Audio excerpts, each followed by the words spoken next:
Really wish that they made this a permanent collection bag, but it was just for that season or whatever, and I just think that bag is awesome. And back then it would have been, you know, expensive, but I assume on the pre-love market now it's going to be more. And Louis Vuitton is also getting really expensive. Hey guys, welcome to my channel. I'm Jess. I wasn't going to film today. I got into my PJs and I ate my dinner. Oh, you know what? Now that I ate my dinner, I feel energized to make a video. So I wanted to talk about today a subject that's been on my mind today actually, and that is bags that I regret not buying. Now, if I really bought every bag I ever wanted, guys, I probably would have too many bags. So I'm okay that I did not buy these bags, but you know, as someone who is obsessed with bags, I sometimes dream about these bags and kind of think, oh, wish I had that right now. Sometimes I have to really slap myself in the face, guys, because I realize I really can't have all the bags. It's actually hard to obtain or reach purse piece for me in particular. Oh guys, and I put on my new little trench coat. Thanks guys who voted on Instagram whether I should get this. Now yeah, I am literally wearing my pajamas right now, whoa, but I thought I'd put this on just to show you guys. But let's just pretend we're like, you know, you're at my house or something and I'm really just, you know, you're just visiting. So I just wanted to show you my jacket. Anyway guys, let's get on to the subject of the video and bags that I regret not buying. Now, a few years ago, guys, I went to Japan with my boyfriend and I went to a more vintage. If you guys haven't been to Japan, it is an amazing secondhand store. They have like the best inventory of vintage Chanel, you know, early 2000s Louis Vuitton, and they had the cherry, I think it's the Deauville, pretty sure it's that. I'll find a picture of it. They had that there and I picked it up and I was absolutely obsessed with it. Now the price tag, I'm pretty sure back then, this was like back in 2018, it was I think about 4,000 Australian dollars it converted to, which was a lot. For that kind of thing back then, it was a lot.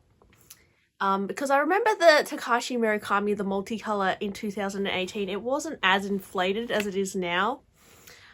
But I kind of wish I bought that because that was a really awesome bag and I've never been able to find one of those in Australia. The only problem with this bag is it has lizard trim, so getting it back into Australia may have been quite difficult, and I can't, you know, it would have been devastating if it got, you know, confiscated at customs. So, you know, if I ever find this bag in Australia, I will probably buy it because it is such a rare bag and it is so beautiful with those giant cherries on it. I also regret back in like 2017, 2018, I regret not buying a jumbo, like a vintage jumbo with the big CCs.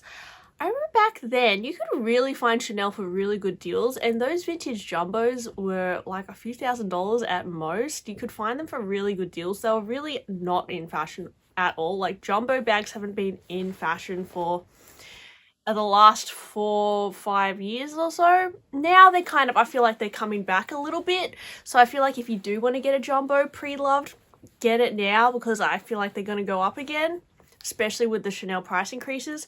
But I remember back then they were really reasonably priced for the vintage ones, the ones with the big CC. And I should have got one because it's really cool and I kind of want it now. I also kind of regret not getting the Louis Vuitton, I think it's called the Cube bag.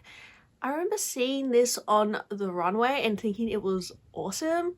And they relaunched it in the Game On collection, but I really particularly like the one with the reverse, with the contrast of the monogram.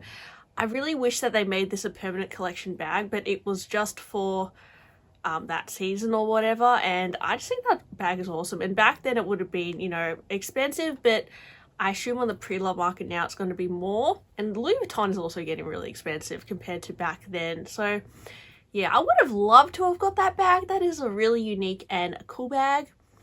I also wish that I got a William Morris puzzle bag from Loewe. I think this came out as well around 2018. I ended up getting the William Morris strawberry charm, and I picked this up. But the actual puzzle bag, it's like it contains birds with little strawberries all over it. It's really beautiful, guys, and I have not been able to find this on the pre-love market at all. Like, you know, usually you can find Chanel, Louis Vuitton on the pre-love market, and it's just, if it's like a cool item, it's like super inflated, you know, in price, and that's whatever. But with Loewe, when they release these really unique artistic collections, it's actually really hard to find them on the pre-love market again, even for any price. Like, I literally cannot find this bag anywhere on the internet. And if I come across this William Morris puzzle bag, like, I will be really like interested in buying it. I don't know if I'd want to pay like a premium for it or anything, but I just think like my little strawberry hanging off that bag would be so cool. And I really want to get a puzzle bag, but I think I just need to wait for the right one to come along. So yeah, that's something that I regret not getting. And also definitely the Totoro collection. I regret not getting a bag from that collection as well, because you do find those on Vestiaire, but there's not many, and they're all very expensive, like a lot more than retail. So it's made me think, like, you know, Loewe is a really underrated brand. Like, they really release some really cool bags that are quite limited, and I feel like people who are interested in that stuff don't sell them, they just hold on to them. So yeah, I'm kind of just into Loewe lately. Another bag I regret probably not getting back, you know, again in like 2018 also, is a vintage Chanel mini square in the caviar with the gold plate hardware. Now, I did see these in Japan. They were pretty expensive. They were about the same price as buying a new, like, in-store Chanel caviar mini. And I did manage to pick up the mini rectangle, which is gorgeous. But I just absolutely love the proportions of the mini square in the, like, I don't know, like the ones that are like pre-2005, I think. Love those. And it would have been amazing to pick it up in the like 2004, 2005-ish pink, if you guys know what I'm talking about, because now on the pre-love market, they are so incredibly hard to find, and the prices of those are like ridiculous, like over 10,000. But I remember back then you could find them for like half that price or even less, and it would have actually been a smart investment if I were to sell it now to get those kinds of bags back then. And I still think there are definitely Chanel bags you should consider buying now that in 5 years are going to be worth a lot more. I have actually started buying, I have bought like literally 5 Chanel bags during this time that I have been not uploading as much. I don't know if you guys have noticed that, but yeah, I still make videos, but not as much as I have been. And I'm really excited to show you guys those bags. I'm actually getting one, just a few stitches were popped on one of the ones I got, and I'm just getting it repaired, and I'm going to pick it up tomorrow. So I'm probably going to do a video on that bag next week.